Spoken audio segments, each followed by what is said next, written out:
If what you're seeing now was shown in physics classes, the world might be a very different place. Because then we would have known from childhood how interesting the world is and what amazing phenomena can be observed and studied in it. So, let's marvel. Lighting a candle through smoke. In these frames it seems that the candle was lit through smoke. How is this possible? Really? They ignite the paraffin vapors that are emitted from the wick. That's why the candle lights up again with the candle. There are other interesting shots. For example, this is how a wick burns, twisted in a spiral. Also, the flame of a candle can conduct an electric current. Also, with the help of a candle and an egg, you can create such an illusion of silver coating. Although eggs are capable of more, to withstand a shredder that can swallow anything, including whole cars. And here is the most visible demonstration in the world of Pythagoras' theorem. The sum of the squares of the catheti is equal to the square of the hypotenuse. Show these Pythagorean tricks to your geometry teacher. Let him evaluate. And this is a demonstration of just two words: speed of color. Researchers from the Swiss Federal Institute of Technology in Lausanne used a special camera with a shutter that opens once every 3 whole and 8/10 of a nanosecond during the experiment. This allowed for filming at a speed of 24,000 frames per second. Laser pulses were used to open the shutter in order to track the spread of light. The ultra-fast filming allows to see the movement of a light beam without moving the camera and without overlaying images from other cameras. And here are some interesting shots where not only light, but also current is present. In the north of India, 4 people took shelter under a tree from the rain and all together were struck by lightning. They survived but ended up in the hospital. Apparently, for those who think it's a great idea to wait out a storm under a tree. And this is a great example of the benefits of physics knowledge in real life. When such engineers don't have a wheelbarrow at hand, they get bored and start crafting homemade toys. All they need for this are wires, a battery, and a little imagination. Although there are quite a few such constructions, here is another variant. Or you can assemble an electric motor for a bicycle with your own hands. And you can also pass 1,000,000 volts through the legendary 3330E. In this experiment, the device survived, found a network, and accepted a call. A truly indestructible device. Probably such enthusiasts, if the neighboring children make a lot of noise, tell them through the wall, "I am a gnome living in the socket, and I need to be fed with 2 fresh nails." Or they work as electricians and install such tough human LEDs that signal a light overload. By the way, it's so tough that they even shoved it instead of a brake pad. Surprisingly, of course, the asphalt did not suffer. Well, okay, now seriously, let's look at the real levitation. Lost the pipe, and voila. Or here are kitchen miracles, available to everyone. They are associated with such a phenomenon as the surface tension of liquids. And this Chinese man is clearly doing something with the laws of physics. Although, to be fair, there are quite a few similar skilled workers dealing with balance. And now it's time to fly. In its time, on the edge of millennia, the first flights in wingsuits attracted public attention and gave birth to a new wave of video clips shot with cameras. Extreme sports enthusiasts quickly mastered a new way of moving and began to amaze viewers with tricks soaring between rocks like giant flying squirrels. However, the devices were limited by the force of gravity and had no other source of acceleration. For several years, stuntman Peter Saltzman pondered how to expand the capabilities of the wingsuit. As a result of his collaboration with the studio's designers, a prototype with 2 chest-mounted electric impellers was created. They turned out to be relatively compact but capable of delivering 25,000 revolutions per minute. The impellers provide a total power of 20 horsepower for 5 minutes, but that's enough. A typical wingsuit loses about a meter of relative distance for every 3 meters horizontally, and the speed does not exceed 100 kilometers per hour. But Saltzman's project allows you to accelerate up to 300 kilometers per hour and gain altitude, not just gradually descend. Truth is, not everyone is so lucky with flights, or on the contrary, is much luckier. It depends on how you look at it. At the balloon festival in Taiwan's Hsinchu, a 3-year-old girl was carried into the sky. The girl, who weighs about 30 kilograms, got tangled in the tail of the air snake. She tried to free herself, but the wind picked up and the snake sharply took off. The girl was in the air for half a minute, after which the wind died down, and she began to fall. The child attracted a crowd of spectators. Local media report that the little girl was not hurt. These frames are so shocking that it raises the suspicion: is this a fake? Write in the comments what you think about this. And we will move on to the so-called spontaneous synchronization. And the mystery of the almost sensible behavior of 5 metronomes lies not in them themselves, but in the platform on which they are installed. It's slightly movable. 2 cans at the bottom absorb the oscillations from the upper system and start to oscillate themselves, passing the impulse back. The largest impulse is observed when most of the arrows lean to one side. After this, a positive feedback occurs in the system. The number of metronomes is not important. In this case, there are 32. In general, a clear illustration of what will happen if you start rocking the boat. But let's move on to more heated frames. Do you know how to get close to 1500 degrees Celsius and not get burned? These frames are testing the heat shield for multi-use spacesuits. Returning from space, the ship is hurtling towards Earth at a speed of 27,360 kilometers per hour, causing the shell to heat up to the melting point of steel. To protect the ship from burning, a similar heat shield is installed. It dissipates heat but does not transfer it. And finally, let's also figure out this levitation that doesn't let a piece of metal fall but makes it freeze in a suspended state. The copper tube of the inductor is not a heating element, as one might initially think. It only serves as the core of the coil and directs the induction currents. Induction currents passing through a piece of metal not only hold it in weight, but also heat it up to a temperature of 1300 degrees Celsius.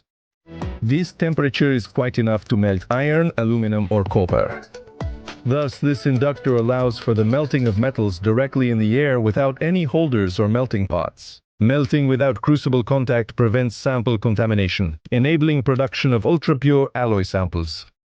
But such a levitational metallurgy is a special case of induction melting furnaces, which have gained widespread use in our days. They produce hardening of all possible parts, such as hexagons. In the induction furnace, not only surface but also deep volumetric hardening can occur, like the hardening of the crankshaft. This involves induction heating and flexible tungsten rods.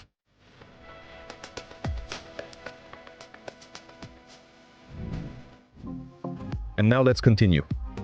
What thoughts come to mind when you hear a melted pig?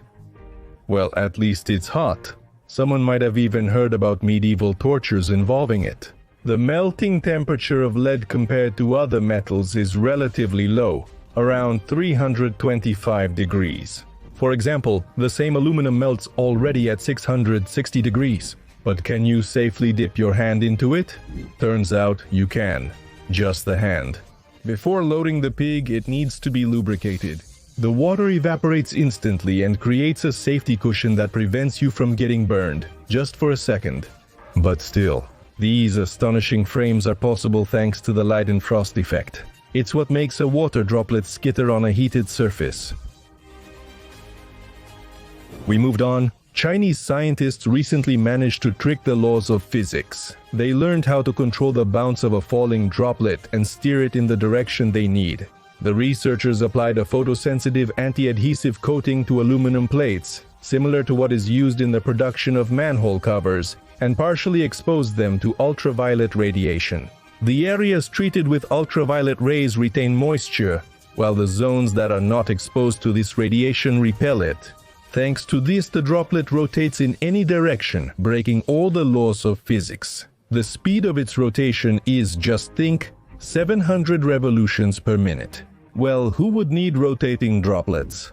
They can have quite practical applications, for example, in the production of self-cleaning surfaces. The first and second laws of thermodynamics explain why perpetual motion machines are impossible. Nevertheless, the queue of inventors never ended, starting from 1775, when the Paris Academy of Sciences stopped considering the projects of the perpetual motion machine. Many of the projects, despite the physical laws, still have the audacity to work. For example, the battery of Romanian engineer Nicolae Vasilescu Carpen, who invented his device in 1955. His battery is still working to this day, that is for 71 years now, and is kept in the National Technical Museum of Romania. Although the design of this battery was patented a long time ago, scientists still do not know exactly how and on what principles this device works. Carpen's battery has a quite scientific name, a thermoelectric battery which works at a constant temperature, but this gives nothing to anyone. The existence of this battery is considered an anti-scientific fact in scientific circles, because an eternal engine, from the point of view of modern science, cannot exist. The experimental model consists of two galvanic elements. They drive a galvanometric motor and a switch, which locks the circuit on each half rotation of the motor, and then unlocks it.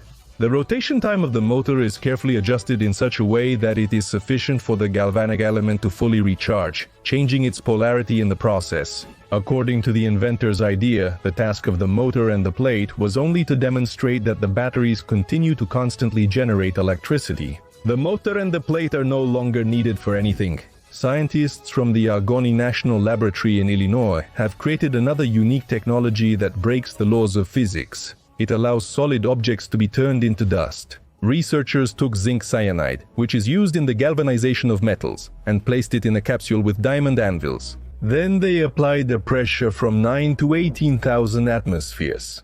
As a result, a sponge was obtained from a solid body, which is nonsense from the point of view of modern physics. By placing different liquids around the material under pressure, scientists were able to identify 5 new phases of matter. Different types of liquids determine the shape of the pores of this very sponge. This is the first time that under the influence of so-called hydrostatic pressure, it was possible to transform a solid material into a porous structure. It's roughly the same as squeezing a stone like a sponge, and the structure of the sponge itself is very strong. Another challenge to the laws of physics. Spinning top is a well-known children's toy from ancient times. Despite the fact that a stationary top cannot stand on its sharp end, a spinning top can remain vertical for several minutes. Spinning tops, like other rotating bodies, acquire what is called angular momentum. Angular momentum produces a rotating force. It causes the axis of the spinning top to maintain its angle of inclination relative to the vertical and to perform oscillatory movements. In physics, this is called precession. The Chinese top, or Thomson's top, as it is also called, works a little differently. The top is spun by a knife. Once it starts spinning, the top loses stability, its knife deviates from the initial vertical position. As a result, the top flips over and continues to spin steadily but only on its knife. But what's wrong with the tip-top top? It was developed by Japanese scientist Tadashi Tokieda. It seems like it's just a piece of some tube. However, this little tube has puzzled quite a few scientists. If you spin this top in one direction, it will end up standing on its tip, like a regular Chinese top. But if you spin it in the other direction, this won't happen. So far, scientists can't explain this unusual property of the device, despite the indisputable laws of Newton and other patriarchs of physics. Alright, we've had our fun. Now on to more serious matters. Let's begin with europium, a lanthanide metal in the periodic table of chemical elements. They all stand out because they possess unusual properties. But even among them, europium looks the strangest. First of all, this element has an anomalous chemical activity. If you put it in water, it will immediately dissolve in it. But europium doesn't want to burn at all. It behaves strangely even under the influence of air. In a couple of days, it turns into a powder of oxide, which acquires a red tint in ultraviolet light.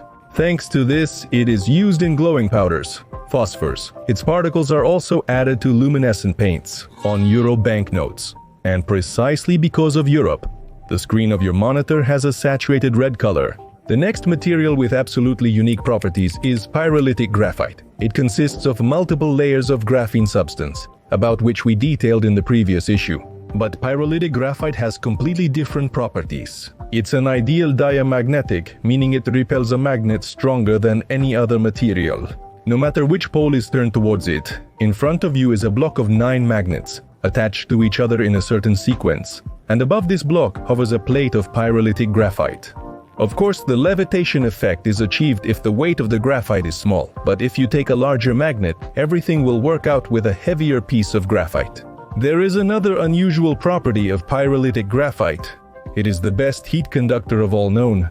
If you take a platinum in hand and try to cut a piece of ice with it, everything will work out. Under the influence of heat, the ice will melt quickly and break apart. And these are hydrophobes or hydrophobic materials. Look at this square of green liquid. Why does it retain its shape and not go beyond the invisible boundaries? The thing is that the surface around the square is treated with the same hydrophobic material. If a drop of water falls on it, it will take a perfect shape and just roll down. This is the so-called lotus effect, and recently Russian scientists from the city of Dubna have learned to reproduce it on the surface of any material. They achieved this through modern technology of colloidal synthesis of nanoparticles. Studies on an atomic force microscope showed that this hydrophobic nano-relief almost completely corresponds to the surface of lotus leaves, which naturally repels water falling on it. And another group of scientists from the University of Rochester managed to create a hydrophobic material of such quality that water droplets simply bounce off the surface. The peculiarity of this method is that the water-repellent properties of the material are given not by additional processing, but by the texture of its surface itself. This means that its action will not end over time. The spheres of application of this material are limitless. Who knows, maybe in a few decades we will have such multi-level swimming pools. Although this is a bit of a different opera. We'll discuss the possibility of this later. For now, let's examine water, specifically dry water. The name alone is mind-blowing, but the properties of this substance are even more extraordinary. In the 90s of the last century, dry water was invented by specialists of the 3 Million Company, and today it exists under the trademark Novec. Scientists took the formula of ethyl isopropyl ketone and replaced all 12 hydrogen atoms in it with fluorine atoms. As a result, a substance was obtained that is unlike anything people have encountered before. Today, there are several variations of this substance with different temperatures and densities. The most famous Novichok 640 and Novichok 1320 have a very high density, which significantly exceeds the weight of ordinary water. Other unusual properties of this liquid are its weak ability to dissolve fabric and any other wool. See what happens if you drop a match into ordinary and dry water. In dry water, it practically does not get wet, and the remnants of water simply slide off it. Dry water also has a low solubility, hence the name dry water. It is also used in automatic fire extinguishing systems. Next on our list of unusual substances is hot ice. Essentially, it's a liquid that becomes solid with the slightest impact on it. Hot ice, or sodium acetate, transitions from a liquid state to a solid, like ice, crystal, at the slightest touch. The same patterns form on the surface as on windows in winter, in freezing weather. Upon pressing, a center of crystallization is formed, from which information about the new state is transmitted to the molecules in a chain. Naturally, this substance only resembles ice. It feels quite warm to the touch and is actually used for the production of chemical heaters. Number 6 on our list is one-way bulletproof glass. Regular bulletproof glass has been known for a long time. The main principle of its work is the retention of bullets and the delay of the shockwave. But such bulletproof glass is useless in combat conditions when you need not only to defend, but also to attack the enemy. Such glass does not let bullets through from either side. However, a group of scientists from PAS company managed to solve this problem. The one-way bulletproof glass they introduced allows bullets to pass through from one side, but stops them from the other. This is achieved by coating the glass with special acrylics. Most importantly, don't confuse the necessary side at the crucial moment. And now in front of you is a gas that can hold solid objects.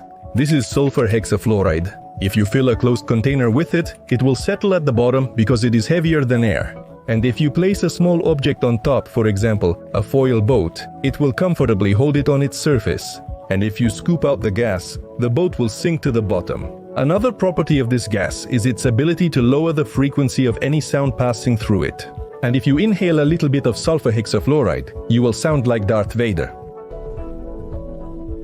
Vader. In 8th place on our list is an object that fascinated even our distant ancestors, the Celtic stone. This thing was known even to the ancient Germanic tribes of the Celts, hence the name. Today, archaeologists find Celtic stones in the most diverse parts of the world. It's a toy in the shape of an ellipse, which is constructed in such a way that it can rotate around its axis only in one direction. It doesn't want to spin in the opposite direction to the Celtic stone at all. This thing violates a number of physical laws, such as the law of conservation of angular momentum. The main mystery of the Celtic stone lies in the fact that the direction of its geometric axis in symmetry does not coincide with the direction of the axis of inertia, which pass through the center of mass. Now imagine that matter begins to take on any forms you want.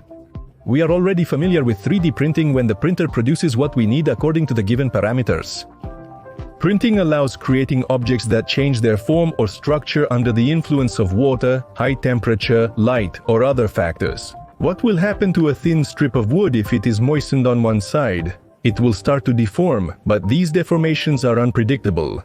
Specialists from the Scientific Laboratory of Massachusetts University have learned to predict the deformation of material, or rather, to program it. The result is programmable material. Scientists give the wood the necessary shape by crushing the material in strictly defined places. And look what happens. But researchers are not only working with wood, a whole range of different programmable materials has already been developed. And now we present to your attention Gembers. Looking at this plastic figure, you would never guess what unique properties it has. But its unusual shape and composition are the result of solving a unique mathematical problem. Scientists previously thought creating an object with such a shape was impossible. We all know the children's toy, the roly-poly, which always returns to its original position. This is achieved by the fact that there is a weight at the bottom and it is empty at the top. Two Hungarian scientists, Gabor Domokos and Peter Varkonyi, puzzled over this and decided to find out if it is possible to create such a monostable object. And they succeeded. Gömbok is the first in the world example of a three-dimensional convex body with one stable and one unstable point of equilibrium, or a monostatic object. Gömbok can only be in one single state of rest. If it is turned over, tilted, placed on another side, it will always return to its original position. The initial existence of such an object was theoretically proven by solving the most complex mathematical equation.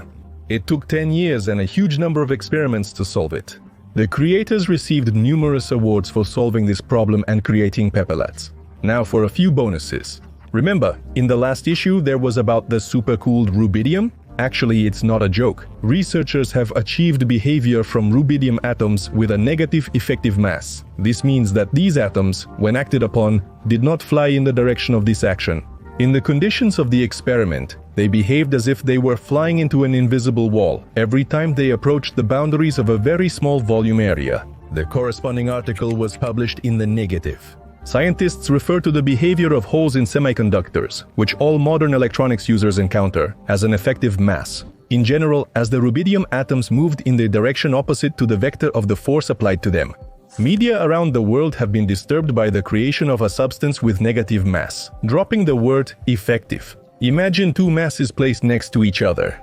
The negative mass is attracted to the positive, and the positive is repelled by the negative. As a result, both masses will experience equal acceleration, violating Newton's third law and causing the two-mass system to accelerate indefinitely. It seems like a silly thought experiment, but in reality, scientists really love such quirks. Not so long ago, an article titled "The Laws of Physics Do Not Exist" was published in the scientific journal Quanta. Its author is Robert Dijkgraaf, director of the Institute for Advanced Study, where Einstein spent the last 22 years of his life.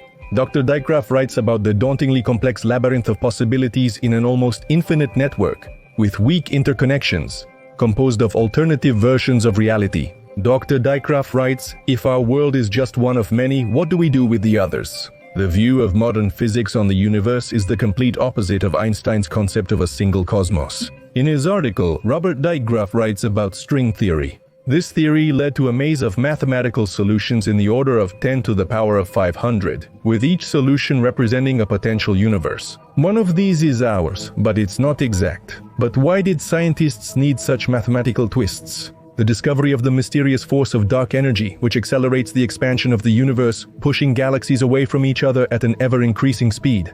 Dark energy has all the signs of a cosmological constant, which Einstein introduced into his equations of the theory of relativity a century ago, but then abandoned. However, the experimental value of this cosmological constant differs from the theoretical 1 by 10 to the 60th power. We'll talk about dark energy in future episodes. Let us know with a like and comment if you're interested. And now think about this. Perhaps the point of view is not so far from the truth that Einstein is not a great scientist of all times and peoples, but a personality who threw fundamental science back for centuries. And if it weren't for him, we would now be seeing roughly this picture. It sounds too sad to be true. Hit like if you've thought about something like this. Take our best knowledge about gravity, apply it to the rotation of the galaxy, and throw all that into the garbage. Because those knowledge don't work here. According to the accepted theory, galaxies should be falling apart. Galactic matter rotates around a central point, as its gravitational pull creates a centrifugal force center. But there is not enough mass to create the observed rotation in galaxies. The best answer physicists could give was the assumption that there is more matter in the universe than we can observe. The problem was that no one could explain what this dark matter is because the existing laws do not explain this phenomenon. Astronomical observations suggest that dark matter should make up about 90% of the mass of the universe, but we know almost nothing about these 90%. Despite this, dark matter is still being studied, and the results of these studies are pushing world science further away from the usual physical laws. As the general theory of relativity imposed on the scientific world states, gravity distorts space and time. Today, this theory successfully talks about the expansion of the universe, the existence of black holes, and the movement of light from distant stars. But technical capabilities are growing and factual information is constantly being copied, putting a spoke in the wheel of a system convenient for everyone. A team of researchers from Japan's Institute of Physics and Mathematics of the Universe, headed by Chiaki Hikago, created a 3D map of dark matter across the universe's history. Based on the analysis of images of more than 1 million galaxies, they analyzed images of 10 million galaxies with an 8-meter Subaru telescope with a camera of 870 megapixels. The picture, of course, is beautiful, but how? The Japanese scholar cautiously expressed. If further data shows that we are indeed correct, then something is lacking in our current understanding of the Standard Model and the general theory of relativity. Well, since we're talking about dark matter, let's remember about black holes. We have a separate issue about this. Please take a look. Now, about what? Not so long ago, the Hubble Space Telescope captured an unusual black hole in the center of the galaxy in the constellation Virgo under such a number. The thing is that the light coming from it does not correspond to the size and type of the object. And it turns out that this black hole with its existence negates the known laws of physics. Most large galaxies have a supermassive black hole at their center, but some revolve around lighter intermediate mass objects. And this galaxy is centered around one of the least massive black holes, but the light spectrum emanating from it contradicts all usual notions about objects of this type.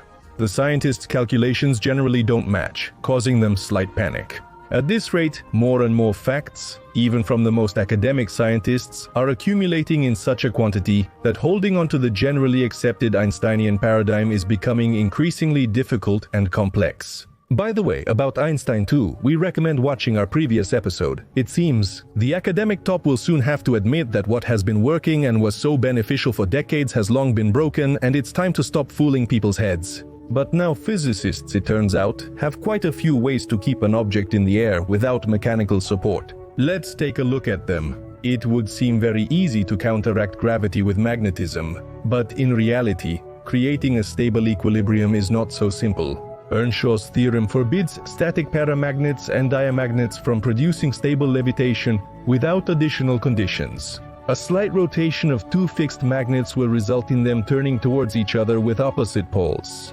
Fortunately, there are several ways to circumvent this prohibition. One of them is to place a diamagnetic in the magnetic field. Unlike a paramagnetic, it is magnetized not along the external field, but in the opposite direction, and nothing prevents it from stably hanging in the air. And with small deviations from the equilibrium position, the diamagnetic's own field can rearrange itself to return it to equilibrium. It's not difficult to adjust the diamagnetic. Such behavior is characteristic of many substances, including organic compounds. This means that in sufficiently strong fields, living creatures can levitate. There are known experiments where, with the induction of a field of tens of Tesla, it was possible to send frogs and mice into flight. In a similar way, stable levitation can be achieved with the help of superconducting materials, which completely lose electrical resistance when strongly cooled. When in a superconducting state, the sample expels or almost expels the external magnetic field applied to it from its volume. That is, from the observer's point of view,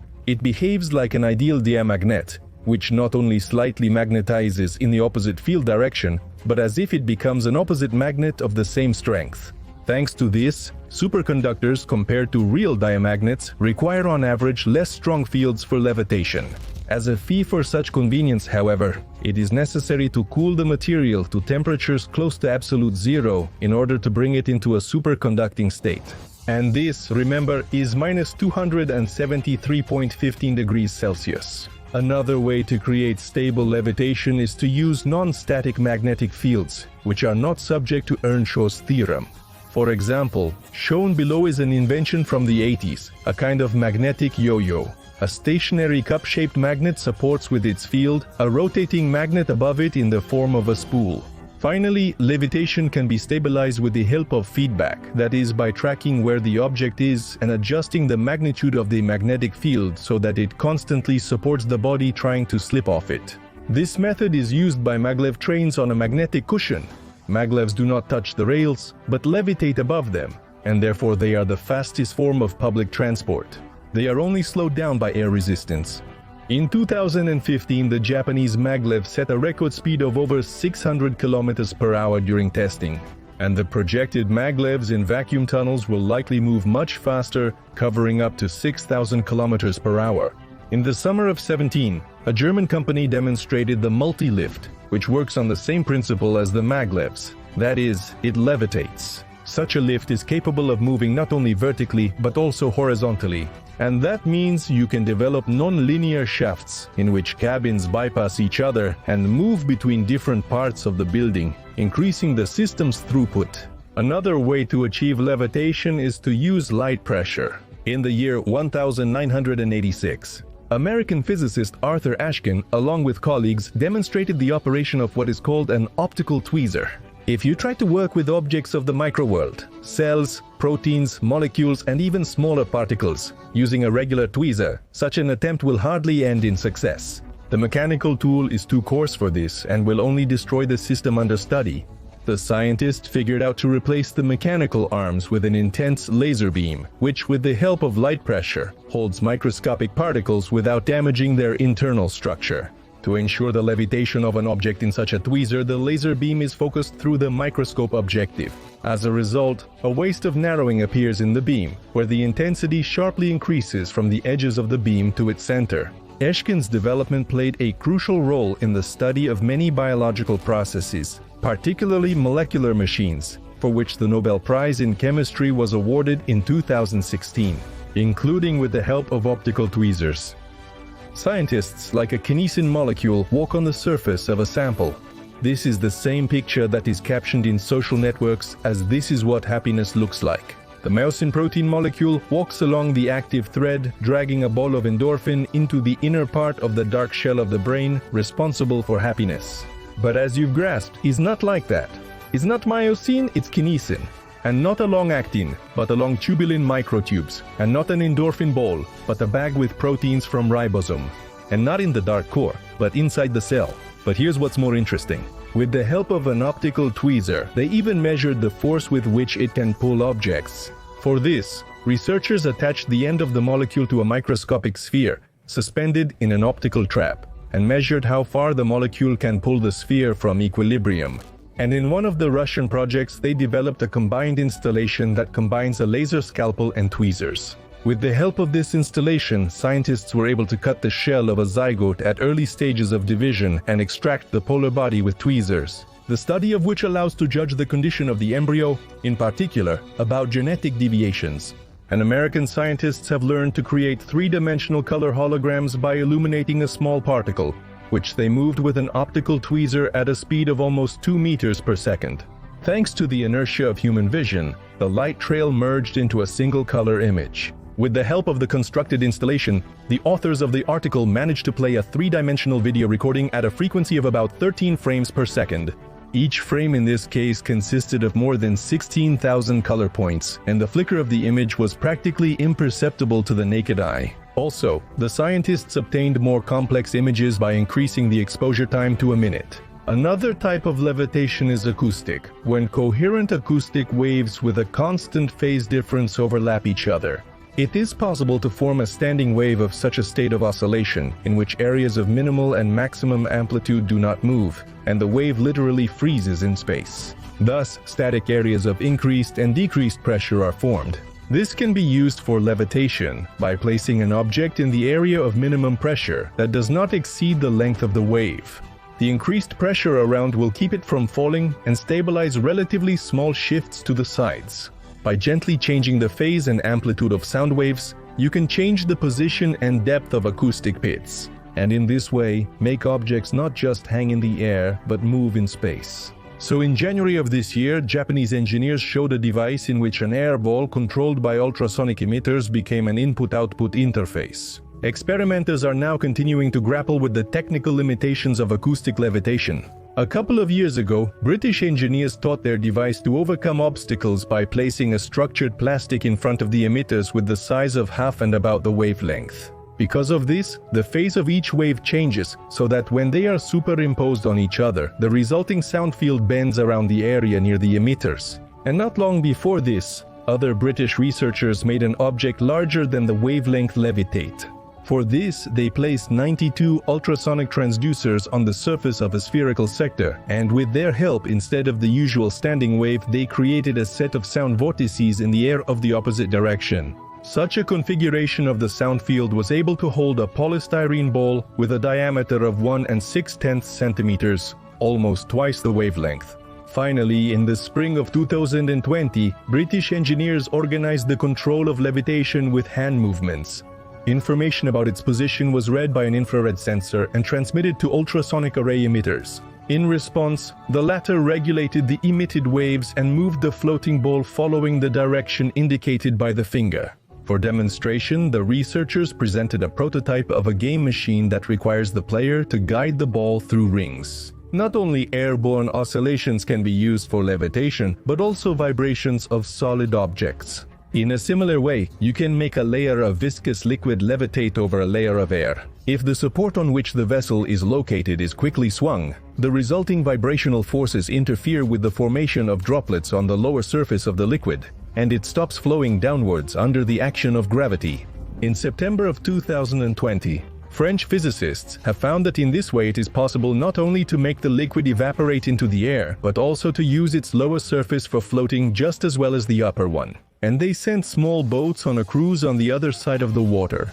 The overturned boats mirrored the behavior of objects that floated in the usual way on the upper surface of the levitating water body. Well, as a final illustration, let's look at such frames of levitational metallurgy, which was in one of our past issues. As you can see, in the modern world, levitation has become almost commonplace. It has already recommended itself both as a tool for scientific and technical work, and as a basis for transport, and as a form of entertainment. The flight of human thought will not stop, and most likely, in the near future, we will see the implementation of new ideas to hang in the air, or maybe some ideas will suggest civilizations of the past. In any case, we will definitely show you all this. Set up notifications so you don't miss anything.